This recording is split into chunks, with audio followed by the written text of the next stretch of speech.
Hi. അപ്പോൾ ഇത് ചെയ്യണമെന്ന് വിചാരിച്ച് ചെയ്യുന്നൊരു വീഡിയോ അല്ല, പെട്ടെന്ന് എമർജൻസി ആയിട്ട് ചെയ്തൊരു വീഡിയോ. എന്താ കാര്യങ്ങളെന്നൊക്കെ ഞാൻ വീഡിയോയിൽ പറഞ്ഞത്. ഇതിപ്പോൾ നാഷണൽ ഹൈവേ ആണ്, മൈസൂർ റോഡാണ് നിങ്ങൾ കാണുന്നത്. കൽപ്പറ്റ മൈസൂർ റോഡാണ്. ഇതാ വണ്ടി വീണ്ടും ബ്രേക്ക് ഡൗൺ ആയിട്ടുണ്ട് കേട്ടോ. ഇപ്പോൾ ഞാൻ മുമ്പത്തെ വീഡിയോയിലൊക്കെ അപ്ലോഡ് ചെയ്തതുപോലെ BMSൻ്റെ ഇഷ്യൂവും കാര്യങ്ങളൊക്കെ റെഡിയാക്കിയിട്ട് വണ്ടി ഇപ്പോൾ കിട്ടിയിട്ടേ ഉള്ളൂ. അതിന് ശേഷം 5.6.1 മൂവേഴ്സിൻ്റെ അപ്ഡേറ്റും കാര്യങ്ങളൊക്കെ ചെയ്തിരുന്നു. അപ്പോൾ അതിന് ശേഷം തന്നെ വണ്ടിക്ക് കുറച്ച് പവർ കുറവാണ്, വണ്ടി പവർ എടുക്കുന്നില്ല. അതായത് നോർമൽ മോഡിലൊന്നും S1 Pro Plusൻ്റെ പെർഫോമൻസ് ഇല്ലായിരുന്നു. അപ്പോൾ അന്നേ എന്തൊക്കെയോ ഒരു പ്രശ്നമുണ്ട്. പിന്നെ നമ്മൾ ഓടുന്നിടത്തോളം ഓടട്ടെ എന്നുള്ള രീതിയിൽ കൊണ്ടുപോയതാണ്. സർവീസ് സെൻറ്ററിൽ കാണിച്ചിട്ട് അവർക്കും വലിയ ധാരണയൊന്നുമില്ല. അപ്പോൾ പെട്ടെന്ന് ഇതാ ഞാൻ അങ്ങോട്ടേക്കാണ് മൈസൂർ റോഡ്, ഇങ്ങോട്ട് കൽപ്പറ്റയാണ്. അപ്പോൾ ഞാൻ കൽപ്പറ്റയിലേക്ക് പോവാം. കൽപ്പറ്റയാണ് ഇതിൻ്റെ സർവീസ് സെൻറ്റർ ഉള്ളത്. ഈ പ്രശ്നം കാണിക്കുക. പിന്നെ ശനി ഞായറാണല്ലോ നാളെ, അപ്പോൾ കോളേജില്ലാത്ത ദിവസമായതുകൊണ്ട് അങ്ങനെ പോയിരുന്നു. അപ്പോൾ ആ സമയത്താണ് ആശാൻ വീണ്ടും ബ്രേക്ക് ഡൗൺ ആയി. മോട്ടറിൻ്റെ ഉള്ളിൽ നിന്ന് ഭയങ്കര ഒരു അവശബ്ദം കേട്ട് പിന്നെ വണ്ടി സ്വാഭാവികമായിട്ടും എപ്പോഴുള്ള പോലെ തന്നെ വണ്ടി ഓഫായി. അതായത് ഇപ്പോൾ എന്ത് ചെയ്തിട്ട് ഓണാവുന്നില്ല. റീബൂട്ടും റീസ്റ്റാർട്ടും എല്ലാം ട്രൈ ചെയ്ത് നോക്കി, ഡിസ്പ്ലേ വരുന്നില്ല. പിന്നെ ഒലയിൽ നമ്മൾ അറിയുന്ന ഒരാളുണ്ട്, അപ്പോൾ അവരുടെ അടുത്ത് നമ്പർ കൊടുത്ത് ക്ലൗഡിൽ ചെക്ക് ചെയ്തപ്പോൾ 3:04 വണ്ടി ലാസ്റ്റ് ആക്റ്റീവ്. അതിന് ശേഷം ഓഫ്ലൈനാണ്. അതായത് വണ്ടി റെസ്പോണ്ട് ചെയ്യുന്നില്ല, സിഗ്നൽസും കാര്യങ്ങളും ഒന്നും വരുന്നില്ല. നിങ്ങൾക്കിവിടെ കാണാം. ഓക്കെ, അപ്പോൾ ഇതാണ് ഒലേൻ്റെ അവസ്ഥ. ഞാനിപ്പോൾ വണ്ടി എടുത്തിട്ട് ഓൾമോസ്റ്റ് 3 മാസമായി, 3-3.5 മാസം ആവുന്നൊരു. ഇത് 5ാമത്തെ ബ്രേക്ക് ഡൗൺ ആണ്. ഓക്കെ, അപ്പോൾ നിങ്ങൾക്ക് ആലോചിച്ച് നോക്കാം, 5ാമത്തെ ബ്രേക്ക് ഡൗൺ എന്ന് പറയുമ്പോൾ ഒരു പുതിയ വണ്ടി എടുത്തിട്ട് നമുക്ക് ഉണ്ടാകുന്ന ബുദ്ധിമുട്ടാണ് നിങ്ങൾ ആലോചിക്കേണ്ട. 1,90,000 രൂപയാണ് ഇതിൻ്റെ റേറ്റ് വരുന്നത്. 1,00,000. ഇതിൻ്റെ എക്സ്റ്റൻഡഡ് വാറൻറ്റിക്ക് 10,000, അതേപോലെ മൂവേഴ്സ് പ്ലസിന് 10,000, അതൊക്കെ ഇൻക്ലൂഡ് ആയിട്ടുള്ള പ്രൈസാണ് പറഞ്ഞത്. അപ്പോൾ ഇതാണ് ഒലേൻ്റെ അവസ്ഥ.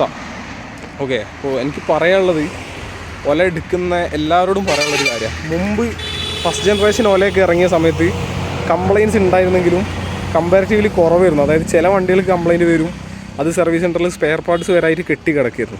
പക്ഷേ ജനറേഷൻ 3 ഉള്ള വണ്ടികൾക്ക് കംപ്ലയിൻറ്റ്സ് കൂടുതലാണ്, പ്രത്യേകിച്ച് Pro Plus വേരിയൻറ്റിന്. ഓക്കെ, അപ്പോൾ ഞാനൊന്ന് വണ്ടി എടുക്കുന്ന സമയത്ത് അങ്ങനെ കംപ്ലയിൻറ്റ് വന്ന് തുടങ്ങിയിട്ടില്ല വണ്ടിക്ക്. ആ സമയത്തായിരുന്നു എടുത്തത്, കാരണം വണ്ടി ഇറങ്ങിയിട്ട് കുറച്ചായിട്ടേ ഉള്ളൂ. പക്ഷേ ഇപ്പോൾ ഞാൻ പറഞ്ഞ പോലെ തന്നെ 5ാമത്തെ ബ്രേക്ക് ഡൗൺ. അതായത് ഇപ്പോൾ ഇനി വണ്ടി ഇവിടുന്ന് കൽപ്പറ്റയിലേക്ക് ഓൾമോസ്റ്റ് 10 കിലോമീറ്റർ ഉണ്ട്. അപ്പോൾ ഇവിടെ ഉന്തി കൊണ്ടുപോകണം ഇവിടുന്ന്. നിങ്ങൾ ആലോചിച്ചാൽ മതി, പുതിയ വണ്ടി എടുത്തിട്ട് ടയർ വരെ കണ്ടാൽ അറിയാം എത്ര യൂസ് ചെയ്തിട്ടുണ്ടാവുമെന്ന് അറിയാലോ. ഓക്കെ, അപ്പോൾ വണ്ടി എടുക്കുന്ന എല്ലാവരോടും പറയാനുള്ളത്, ദയവ് ചെയ്ത് നിങ്ങളെ പൈസ വെറുതെ കൊണ്ടുപോയി കളയരുത്. ഓക്കെ, പൈസ വെറുതെ കൊണ്ടുപോയി കളയുന്നതിന് തുല്യമാണ്. വണ്ടീൻ്റെ ഫീച്ചേഴ്സും അതിൻ്റെ പവറും കാര്യങ്ങളും അവരുടെ പരസ്യമൊക്കെ കണ്ടിട്ടായിരിക്കും എന്നെപ്പോലെ തന്നെ പല ആളുകളും വണ്ടി എടുത്തിട്ടുണ്ടാവുക. അത് ഫസ്റ്റ് ജനറേഷനും സെക്കൻഡ് ജനറേഷനും കമ്പാരിറ്റീവ്ലി 3rd ജനറേഷൻ വെച്ച് നോക്കുമ്പോൾ കംപ്ലയിൻറ്റ്സ് കുറവാണെന്നാണ് എനിക്ക് പറയാനുള്ളത്. ഞാൻ അന്വേഷിച്ചിടത്തോളം സർവീസ് സെൻറ്ററിലുള്ള സ്റ്റാഫുകളും ഒരു സെയിം കാര്യമാണ് പറയുന്നത്. അതായത് 3rd ജനറേഷനാണ് ഏറ്റവും കംപ്ലയിൻറ്റ്സ്. ഇത് നമ്മൾ വണ്ടി എടുക്കാൻ പോകുന്ന സമയത്ത് ഞാൻ ചോദിച്ച സമയത്ത് അവർ പറഞ്ഞേ വണ്ടി ഇറങ്ങിയിട്ടേ ഉള്ളൂ, അപ്പോൾ ഇതിൻ്റെ കാര്യങ്ങളൊന്നും അറിയില്ല. ഇത് സെക്കൻഡ് ജനറേഷൻ ഓൾറെഡി നിർത്തി, അതിന് 3rd ജനറേഷൻ ഓപ്ഷനുള്ളൂ, അങ്ങനെ എടുത്തതാണ്. ശരിക്കും പറയുകയാണെങ്കിൽ പെട്ട് ഇതാണ് അവസ്ഥ. ഓക്കെ, ഇപ്പോൾ ഇതിൻ്റെ ഉള്ളിലാണ് എൻ്റെ ലാപ്ടോപ്പും കാര്യങ്ങളൊക്കെ ഉള്ളത്. അതിന് തുറക്കണമെങ്കിൽ ഈ സീറ്റിൻ്റെ അടിയിലുള്ള സ്ക്രൂവും കാര്യങ്ങളൊക്കെ ഊറ്റിയിട്ട് ഇതാക്കണം. ഇത് റീബൂട്ടും കാര്യങ്ങളൊന്നും ആവുന്നില്ല. ഞാൻ ജസ്റ്റ് ഇതാ 2 ബട്ടൺ പ്രസ് ചെയ്ത് പിടിക്കുന്നുണ്ട്, ഒരു രക്ഷയില്ല. അപ്പോൾ ഞാൻ ഈ സർവീസ് മാനേജറെ വിളിച്ചപ്പോൾ അവർക്കും കാര്യം അറിയില്ല. മോട്ടറിന് എന്തെങ്കിലും ഇഷ്യൂ ആയിരിക്കും എന്നാണ് അവർ പറയുന്നത്. പോയിട്ട് ചെക്ക് ചെയ്താലേ അറിയുള്ളൂ. അപ്പോൾ ഇനി ഇവിടുന്ന് ഇവർ വന്ന് പിക്ക് ചെയ്ത് കൊണ്ടുപോകാനുള്ള സമയം എന്ന് പറഞ്ഞാൽ ഓൾമോസ്റ്റ് 2-3 ദിവസം എടുക്കും.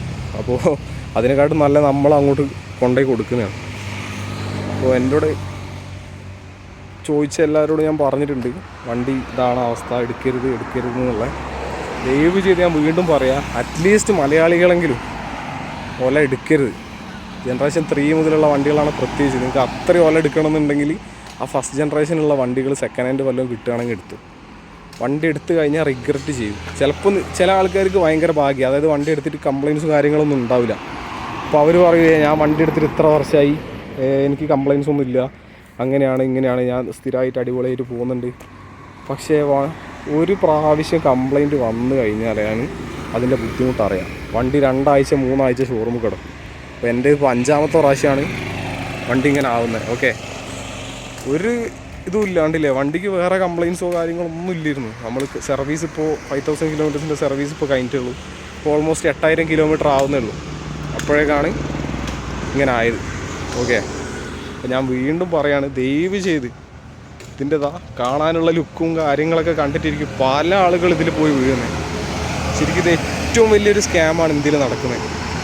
മാക്സിമം ആൾക്കാർക്ക് ഷെയർ ചെയ്യുക. ഇത് വീഡിയോ റീച്ച് കിട്ടാനോ ഒന്നിനും വേണ്ടി ചെയ്യുന്ന വീഡിയോ അല്ല. ഞാൻ വീണ്ടും പറയാണ്, ഓല എടുത്ത് കഴിഞ്ഞിട്ട് എന്നെപ്പോലെ നിങ്ങൾ പെടാതിരിക്കുക. ഓക്കെ, ഞാനൊരു യൂട്യൂബറോ വ്ളോഗറോ ഒന്നുമല്ല. എൻ്റെ ചാനൽ നോക്കി അറിയാം. ഞാൻ ഈ ഓലേൻ്റെ സംബന്ധിച്ചുള്ള വീഡിയോ മാത്രമേ ഇട്ടിട്ടുള്ളൂ. അതും എന്നെപ്പോലെ എടുത്ത് കഴിഞ്ഞിട്ട് വേറെ ആരും പെടരുത് എന്നുള്ള ഒറ്റ ഇൻറ്റൻഷൻ കൊണ്ടാണ് ഞാൻ ഈ വീഡിയോ ഇട്ടത്. ഓക്കെ, അപ്പോൾ മാക്സിമം ഓല ഉള്ളവരും ഓല എടുക്കാൻ താല്പര്യപ്പെടുന്നവർക്കും എല്ലാവർക്കും അയച്ചു കൊടുക്കുക. ദയവ് ചെയ്ത് വണ്ടി എടുക്കാണ്ടിരിക്കുക. അത്ര എനിക്ക് പറയാനുള്ളൂ. ഇനിയിപ്പോൾ അത്രയും നിങ്ങൾക്ക് എടുക്കണമെന്നാണെങ്കിൽ പിന്നെ എടുത്ത് കഴിഞ്ഞിട്ട് അതിൻ്റെ കോൺസിക്വൻസ് എന്താണെന്ന് എനിക്കറിയില്ല. അപ്പോൾ ഫൈനൽ വാണിംഗ് ആണ്. ഓല എടുക്കാൻ വിചാരിച്ചിരിക്കുന്ന ആർക്കെങ്കിലും ഉപകാരപ്പെടുത്തുക വെച്ച് ചെയ്യാം. ഞാനിപ്പോൾ അതാ പെരുവഴിയിലാണുള്ളത്, അങ്ങോട്ട് റോഡ് സൈഡിലാണുള്ളത്. ഇനി ഞാൻ ഈ വണ്ടി ഇവിടെ വെച്ച് ബസ് പോയിട്ട് നാളെയോ മറ്റന്നാളോ വണ്ടി ടോ ചെയ്ത് അങ്ങോട്ട് കൊണ്ടുപോകണം. അതിൻ്റെ എക്സ്പെൻസും കാര്യങ്ങളൊക്കെ നമ്മൾ എടുക്കണം.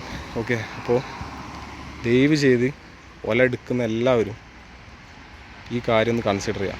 പെട്ടുപോകരുത്. ഓക്കെ, നിങ്ങൾക്ക് പൈസ വെറുതെ കൊണ്ടുപോയി കളയരുത്. അതെനിക്ക് പറയാനുള്ളൂ.